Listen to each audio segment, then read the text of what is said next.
Ingat Afika bintang iklan Oreo? Begini potret dewasa Afika. Kamu tentu tak asing dengan wajah artis imut dan menggemaskan ini.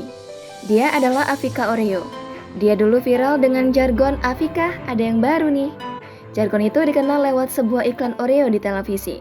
Wajahnya yang imut membuat dia jadi perbincangan kala itu. Dan begini kabarnya sekarang.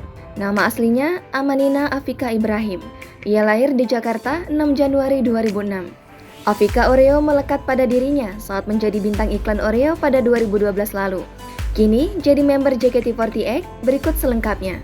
Jargon Afika ada yang baru nih dalam iklan biskuit Oreo itu pun sempat populer pada saat itu. Oreo bukan iklan pertama Afika.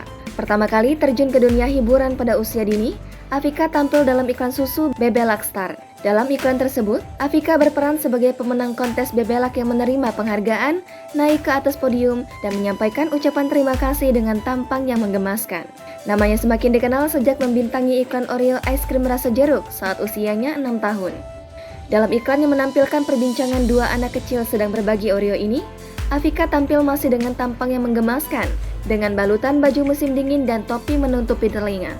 9 tahun berlalu, bintang iklan cilik itu kini beranjak remaja. Afika makin cantik, kini Afika menjadi anggota JKT48 generasi ke-8 yang berasal dari Jakarta, Indonesia. Afika berada di JKT48 Tim J sejak Juni 2020. Namun pada Januari 2021, manajemen mengumumkan Afika beserta 6 orang lainnya dari Tim J diluluskan dari JKT48. Total ada 26 member yang diluluskan. Hal tersebut terungkap dalam pernyataan resmi pihak manajemen di akun website JKT48 pada Senin 11 Januari 2021. Pertunjukan kelulusan mereka digelar pada Maret 2021. Jangan lupa subscribe, share, komen, dan like ya!